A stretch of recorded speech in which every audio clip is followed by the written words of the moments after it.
Hello and welcome to Lad Reviews. I'm Marcus J. Richardson, and today we're reviewing a Netflix film called Dumplin. Now, this is set in the southern states of America down there where people are a little bit more judgmental than, say, like California and things like that. Your American accent was shite. Well, y'all better get your ass out of here. What? Seriously, mate, just do your own voice.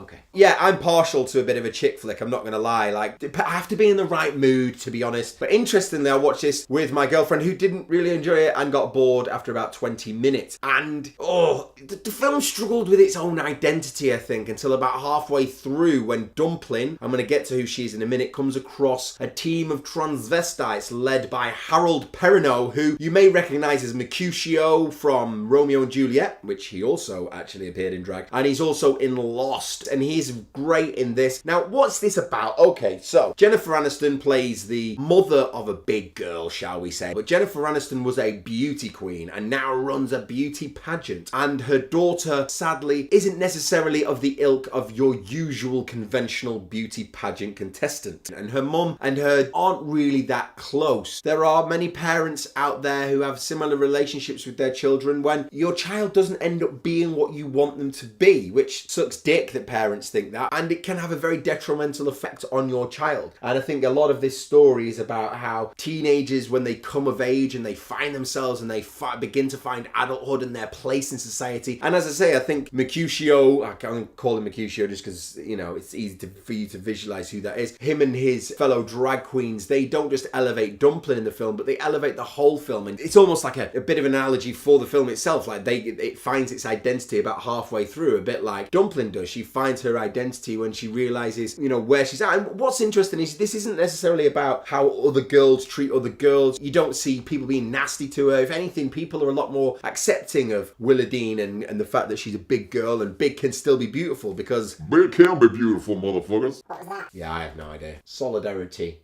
Oh God. With, you know, everyone being Do you want me to take that shovel off you? Can you? Well, while we're here, I may as well lead on to the one bit of the film that really got my goat, to be honest, which was there's a relationship being kindled. Kindled? Is kindled a word? How am I supposed to know if kindled's a word? I don't know, I just feel like kindled, you know, when they kindle each other. I mean, Amazon will probably be happy with you promoting Kindles, but I don't know, but anyway, there's a relationship kindling, and it just seems a little bit far-fetched. I mean, I'm not saying it can't happen in society that these two people couldn't be together, but we don't see enough of their relationship in the film to kind of suspend our disbelief and believe it, really, and it just feels a little bit like, really? Okay.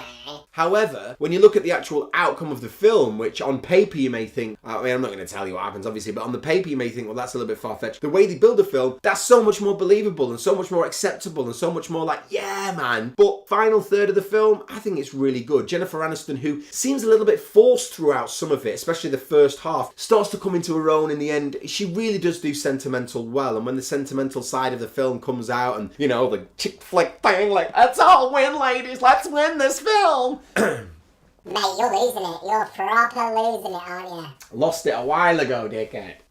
Anyway, at that point, when we're all really excited because, you know, the chicks are winning, Jennifer Aniston's really good, and the film's really good, and I got right into it, and in the end I was like, you know what, this is good, but it's a bit slow, and I think you've got to kind of be up for just chilling out with this one. You know, maybe you got some chocolates and some crisps or some cider or some wine or some whiskey or some crack. Chill out to this one, sit back, enjoy it, let it take you on a bit of a journey. One thing I'm going to end on, actually I think this is kind of a key element of the film, but we were all children, but we don't all get the opportunity to be a parent. There is nothing worse than when a parent has no belief in their child, or when a parent doesn't know the worth of their child. You know what? You've got to encourage your child to follow their dreams. If they don't have a dream, help them find one. Help them find something to be ambitious about, even if it's only small. If a child has nothing to aspire to, then they just become a sheep and they follow the crowd and they just blend into society and become very monotonous and boring. And do you not sometimes wish though that you were a little bit more monotonous and boring and not kind of, you know, up and down, up and down? You wouldn't exist, pal. Okay, carry on, up and down, it's good for me. I'm not saying parenting's easy and you should be doing this, that and the other. But do you know what? There are people who are scared to do things in life because of what their parents said to them when they were a kid. Like, oh, I can't do that. That's a real shame because, look, I've been trying to be a filmmaker for 15 years and I've not managed to make it, but I'm still going.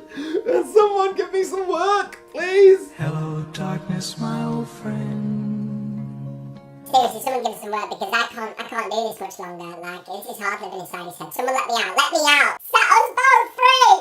I'm very proud of what I've done, and it's because my mum at a very early age encouraged me to go and achieve all that I could. And I feel that, you know, I've still got a long way to go to achieve all that I want, but I've achieved way more than I could have imagined even, say, 12, 15 years ago. Is this just a story about you and how successful you are, or a review of Dumplin? Good point. What I was saying was, Dumplin, it's one of those things, chill out to, watch, but, you know, also, like your kids. Seriously though, 4 stars I'm going to give this, which is quite a high rating. Is 4 stars too much? No, 4 stars is too much. We're going to go 3.5. 3.5, just because the lull does, you know, but 3.5 is like 7 out of 10, same sort of thing. Jesus, I've made this one too long. Anyway, thanks for watching. Do go and check out Dumplin if you're a chick and you like a flick. Lads, probably not for you, this one. You might like it. I don't know, depends what you're into. I've been Marcus J. Richardson. Until next time, peace out.